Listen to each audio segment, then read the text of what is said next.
Olá! Hoje a gente vai dar uma olhada bem de perto no primeiríssimo capítulo do Apocalipse. Isso aí. Um capítulo que já começa, assim, com tudo, né? Exato. Ele se apresenta como uma revelação de Jesus Cristo que Deus deu para mostrar o que logo vai acontecer. E quem traz a mensagem é um anjo, para João. E o João faz questão de dizer que está contando o que viu, né? A palavra de Deus e o testemunho de Jesus. Sim. E logo de cara tem aquela promessa, né?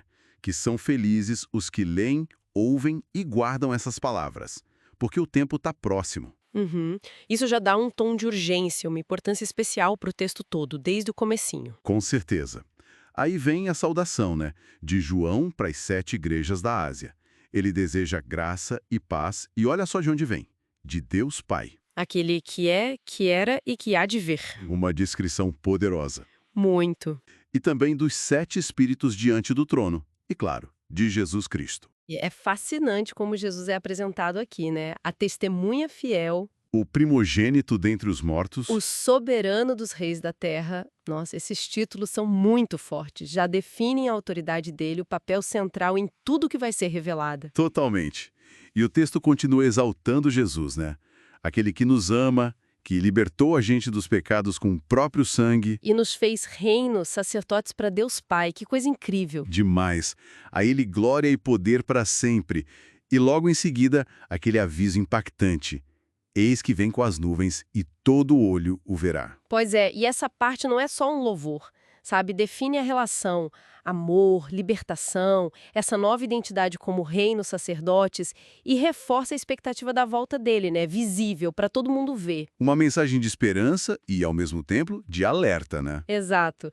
E aí vem aquela declaração divina que não deixa dúvida, né? Eu sou o Alfa e o Ômega, diz o Senhor Deus, aquele que é, que era e que há de vir, o Todo-Poderoso. Puxa vida! É, isso sela a autoridade por trás de toda a mensagem. Não tem como questionar. E nesse contexto todo, João conta onde ele está, né? Na ilha de Patmos, exilado. Sim, por causa da palavra de Deus e do testemunho de Jesus. Ele deixa isso bem claro. E aí, num dia do Senhor, ele diz que estava em espírito e ouviu uma voz fortíssima, tipo uma trombeta. Esse em espírito sugere um estado de receptividade espiritual muito grande, né? E a voz como um trombeta indica que a mensagem é divina mesmo, super importante, com autoridade. E a ordem era clara: escrever o que visse e mandar para as 7 igrejas que ele lista: Éfeso, Esmirna, Pérgamo. Tiatira, Sardes, Filadélfia e Laodiceia. Exato. João então se vira para ver quem falava. E a visão, nossa, é de tirar o fôlego. 7 candeeiros de ouro. E no meio deles alguém semelhante ao Filho do Homem. Uma figura impressionante. Muito. A descrição é cheia de detalhes. Roupa longa, um cinto de ouro na altura do peito, cabeça e cabelos brancos como a neve. Brancos como lã, né? Emetendo a pureza, a eternidade. E os olhos como chama de fogo. Isso. Pés como bronze polido, brilhando. Voz como o barulho de muitas águas. Cada detalhe é muito simbólico, né? O Filho do Homem liga com Daniel, com a autoridade divina e humana.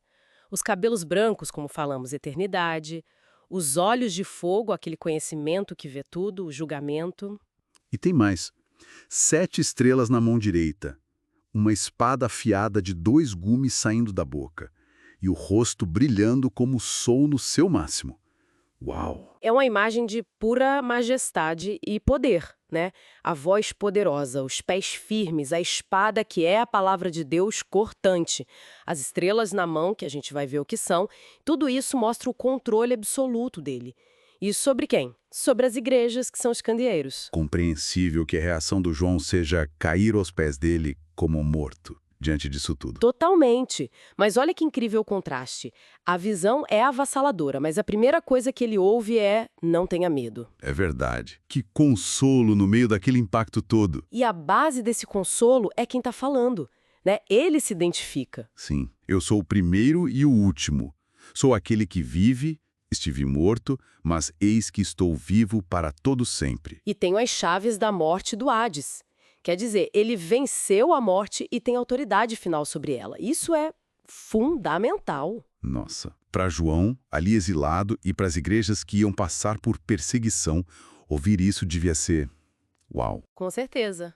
O conforto não é dizer que não vai ter perigo, mas afirmar quem está no controle, quem venceu o maior inimigo. E aí a ordem para escrever é reforçada, né? Escreva, pois, as coisas que você viu, tanto as que são agora, como as que aconteceram depois. Exatamente. E o capítulo termina explicando uma parte do mistério, que ajuda a gente a entender. Assim, o mistério das 7 estrelas na mão direita e dos 7 candeeiros. Isso, ele diz, as 7 estrelas são os anjos das 7 igrejas e os 7 candeeiros são as 7 igrejas. Anjos aí pode ser tanto seres celestiais quanto mensageiros, líderes, né? Exato, a palavra grega permite as duas leituras. Mas o ponto central é essa ligação.